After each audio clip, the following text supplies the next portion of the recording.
और खबर भोपाल से है, जहां आज वित्त मंत्री सीतारमण ने इस सत्र का बजट पेश किया, जिसमें उन्होंने बताया कि इस बजट में बहुत कुछ खास है। वहीं कांग्रेस ने इस बजट को खोखला बताया है और बेबुनियादी भी बताया है, जिसमें आम जनता के लिए कुछ नहीं है। इन्होंने इस बजट के से सिर्फ लोगों को बेवकूफ बनाने का काम किया है, महिलाओं के लिए भी कुछ खास नहीं है। ये जो बजट आया है, इसमें ना तो दशा है, ना दिशा है और ना भविष्य का कोई खाका है। आप देखें तो आयकर में कोई छूट नहीं दी गई है। इससे जो मध्यम वर्गीय है, नौकरी पेशा वर्ग है, उसको बहुत निराशा हुई है।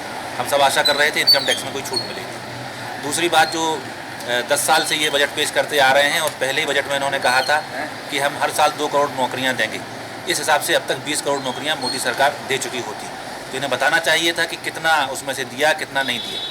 तीसरी बात ये पूछना चाहते हैं कि किसानों की आमदनी का वादा किया था मोदी जी ने कि 2022 में किसानों की आमदनी दुगनी हो जाएगी। आज 2024 आ गई है, लेकिन आज ही बजट में नहीं बताया गया कि किसानों की आमदनी दुगनी हुई है, पीछे गई है, आगे गई है। देखिए, आज बहुत अफसोस की बात है कि वित्त मंत्री महिला होते हुए भी महिलाओं का बजट में ध्यान नहीं रखा गया है।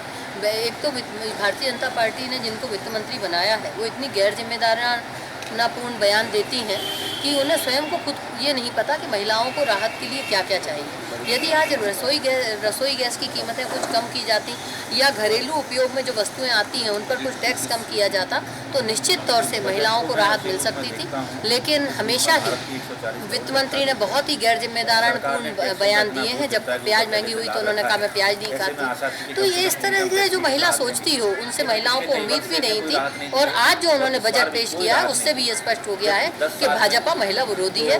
मोदी जी 10वां बजट अपना पेश कर रहे हैं और बजट में सबसे खास बात होती है कि बजट जनता के हित से जुड़ा होना चाहिए, जिससे जनता को फायदा हो। लेकिन अभी तक कोई बजट ऐसा पेश नहीं कर पाया जिसमें महंगाई कम हुई हो, बेरोजगारी कम हुई हो, किसानों को कुछ फ़ायदा हुआ हो, व्यापारियों को कुछ फ़ायदा हुआ हो। तो ये बजट मुझे लगता हर 9 साल की तरह ये बजट भी एक खाली बजट है, क्योंकि आप देखें बेरोजगारी अपने उच्चतम स्तर पर। आप देखें, कभी देश की आवाम ने नहीं सोचा था कि 125 रुपये का वो पेट्रोल भराएंगे और 1200 रुपये का LPG सिलेंडर खरीदेंगे। अभी जो बजट पास हुआ है, वित्त मंत्री सीतारमण ने जो बजट पास किया, इसमें बहुत सारे नई प्लान उन्होंने बताए हैं आगे क्या क्या करने वाले हैं। आइए हम लोगों से जानते हैं उनकी राय इस बजट को लेकर। मैं पंडित जयप्रकाश राजौरिया रात्रिगढ़ से। अभी जो बजट आया है उससे किसानों से कहा गया था चुनाव से पहले कि हम 2700 रुपये कुंटल गेहूँ खरीदेंगे, लेकिन इस बार 2200 कुछ रुपये करा है इनने।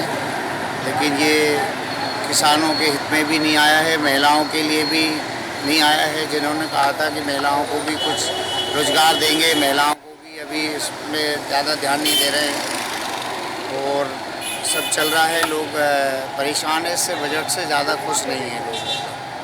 जैसा कि इन्होंने अभी बोला है कि महिलाओं को हम लखपति बनाएंगे, हम 2 करोड़ और भर देंगे, नए हमारे पास बजट है, प्लान है।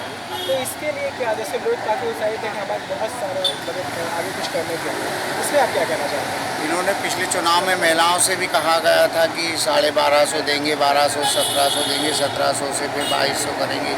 इसे करते 3000 रुपये करेंगे। 3000 रुपये ये भी ना करते हुए अब लगे हैं लोग धीरे धीरे धका रहे हैं लोगों से। अभी महिलाएं भी ज़्यादा खुश नहीं हैं इनसे।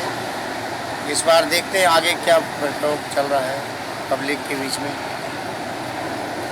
जैसे हमने आम पब्लिक की राय ली, आम पब्लिक को जाना सुना, इसमें आम पब्लिक का ये कहना है कि इसमें कुछ खास नहीं है महिलाओं के लिए या किसानों के लिए। कैमरामैन परवेश के साथ।